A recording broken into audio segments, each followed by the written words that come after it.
Hello everyone, welcome to Competitive Knowledge Bank. Like our videos, please like, share and subscribe to our channel. First point, భూ ఉపరితలము నుండి ప్రతి 32 మీటర్ల లోతుకు వెళ్లే కొద్దీ 1 డిగ్రీ సెంటీగ్రేడ్ చొప్పున ఉష్ణోగ్రత పెరుగుతుంది. నెక్స్ట్ పాయింట్, భూ కేంద్రము వద్ద 6000 డిగ్రీల సెంటీగ్రేడ్ ఉష్ణోగ్రత ఉంటుందని అంచనా. భూ ఉపరితలం నుండి లోపలికి వెళ్ళే కొద్దీ ప్రతి 32 మీటర్లకు 1 డిగ్రీ సెంటీగ్రేడ్ చొప్పున ఉష్ణోగ్రత పెరుగుద్ది. అలాగే భూ కేంద్రం వద్ద 6000 డిగ్రీల వరకు సెంటీగ్రేడ్ ఉష్ణోగ్రత అనేది ఉంటుంది.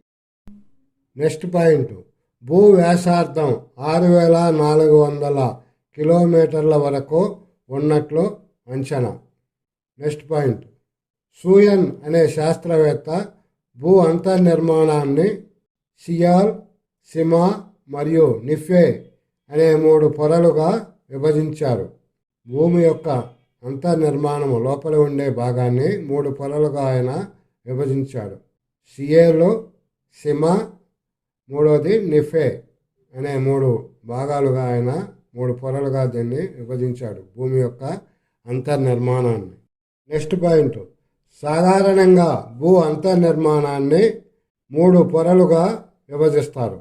అవి 1 భూపటలము లేదా లిథోస్పియర్, శిలావరణము, ఆస్మావరణము అని కూడా వాటిని అంటారు. 2వది భూ ప్రావారము లేదా మిసోస్పియర్. 3 భూ కేంద్ర మండలం.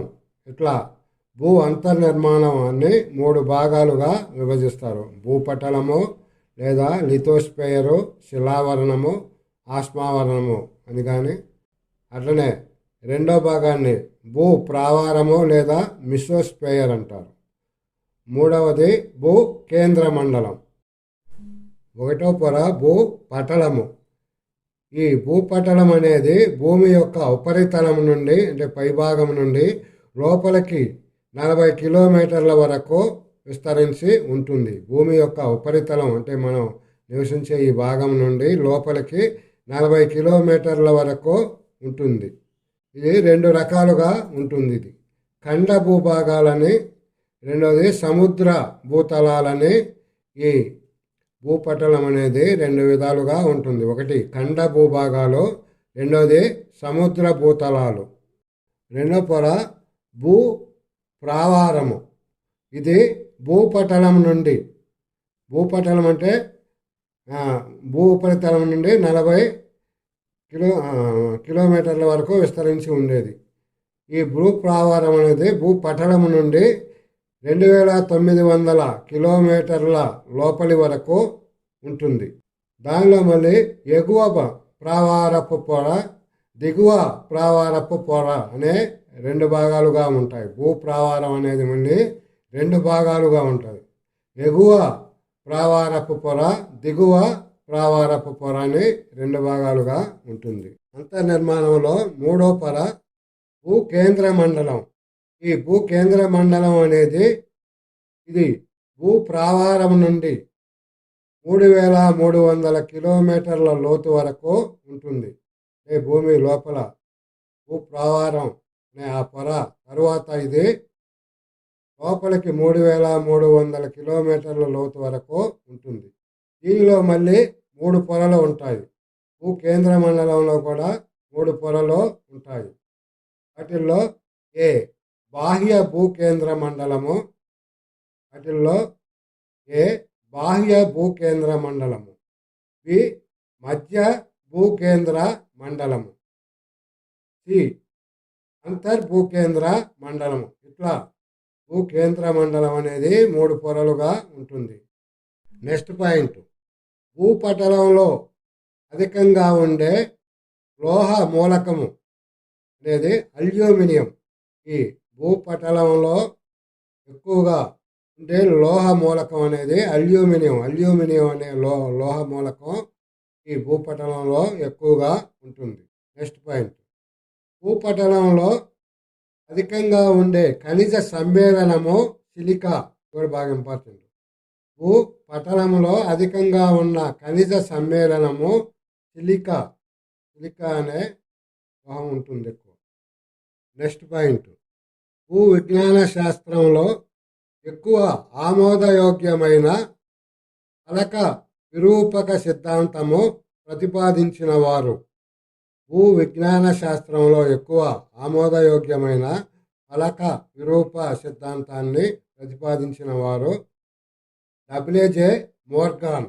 1967లో డబ్ల్యూజే మోర్గాన్ అనే శాస్త్రవేత్త దీన్ని ప్రతిపాదించారు.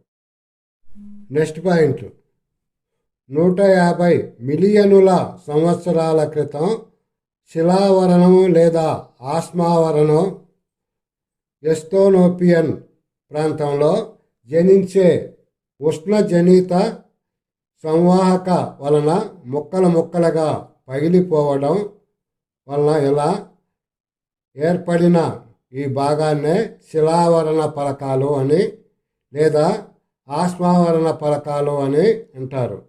అంటే 150 మిలియన్ల సంవత్సరాల క్రితం ఈ శిలావరణము లేకపోతే ఆస్మావరణము ఎస్తోనోపియన్ అనే పొర అక్కడ జనించే ఉష్ణజనిత సంవాహక వలన, ఉష్ణం ఎక్కువగా ఉండటం వలన ఈ ఉష్ణజనిత సంవాహక రసాయనిక చర్య వలన అది ముక్కలుగా పగిలి పోవడం వలన ఈ శిలావరణం అనే పలకాలు లేదా ఆస్మావరణం అనే పలకాలు ఏర్పడతాయి.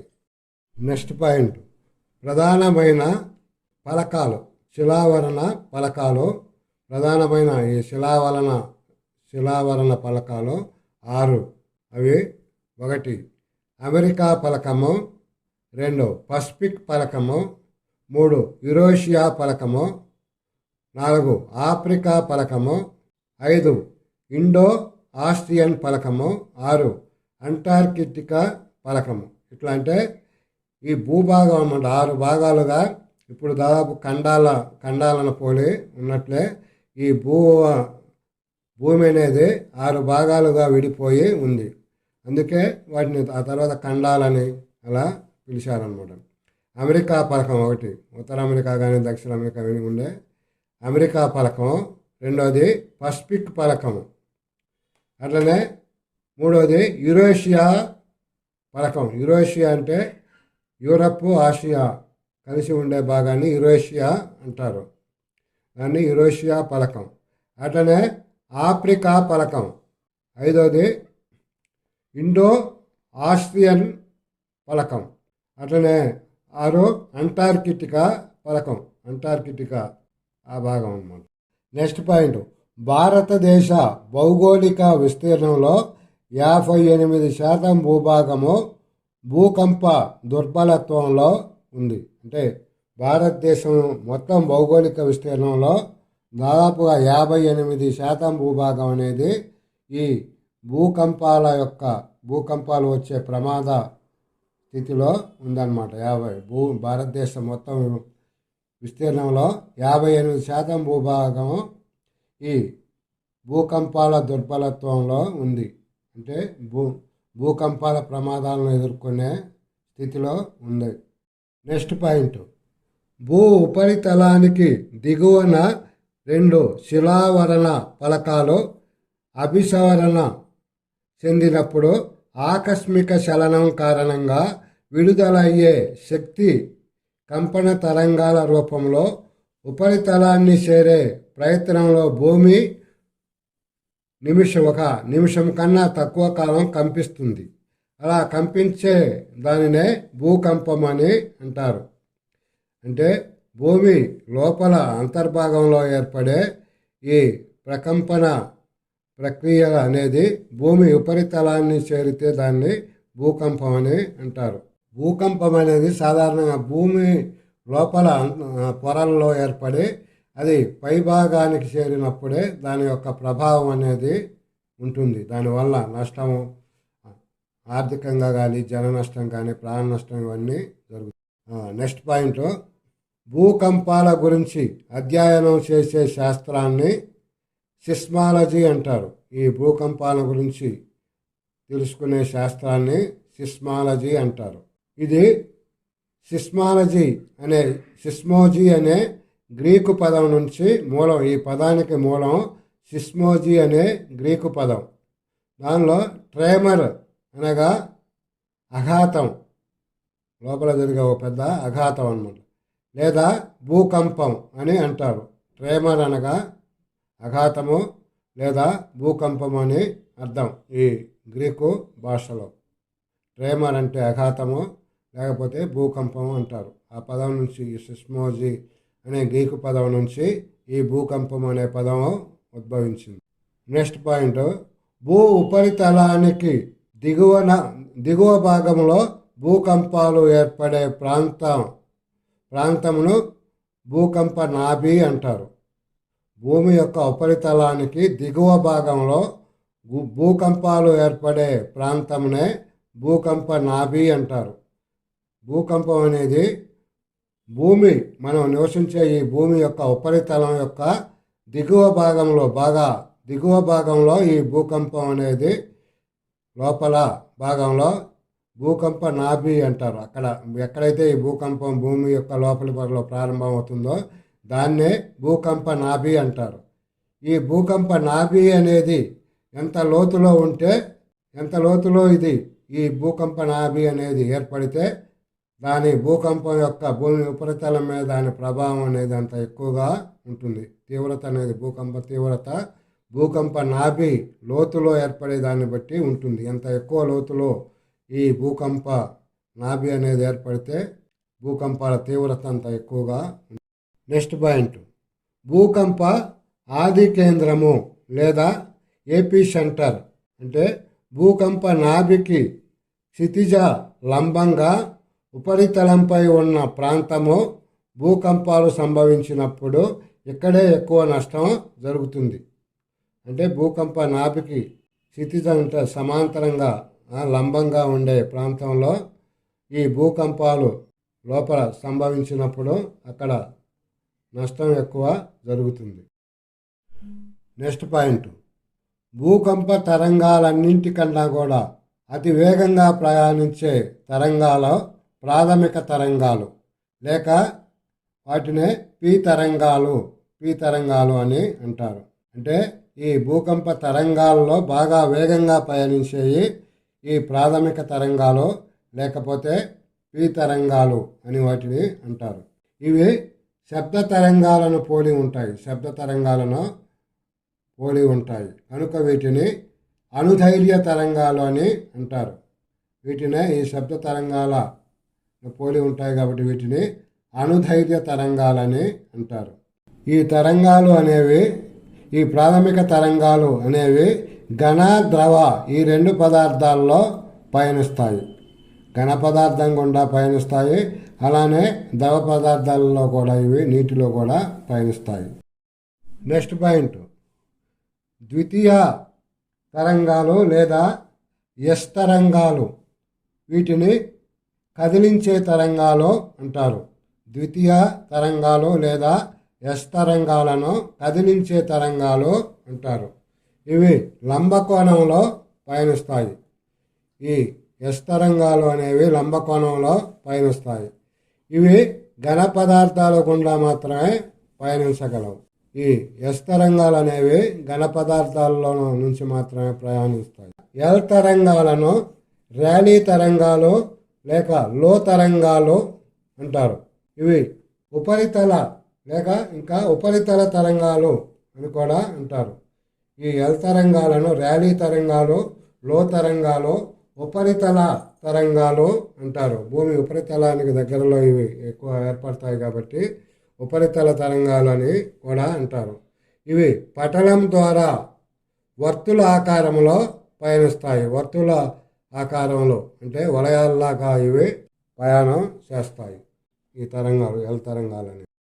నెక్స్ట్ పాయింట్, భూకంప పరిమాణాన్ని తెలుసుకోవడానికి రిక్టర్ స్కేలును ఉపయోగిస్తారు. అంటే ఒక ప్రాంతంలో ఎక్కడైనా భూకంపం సంభవించినప్పుడు దాని యొక్క పరిమాణాన్ని అది ఎంత స్థాయిలో జరిగిందో తెలుసుకోవడానికి ఈ రిక్టర్ స్కేలును ఉపయోగిస్తారు.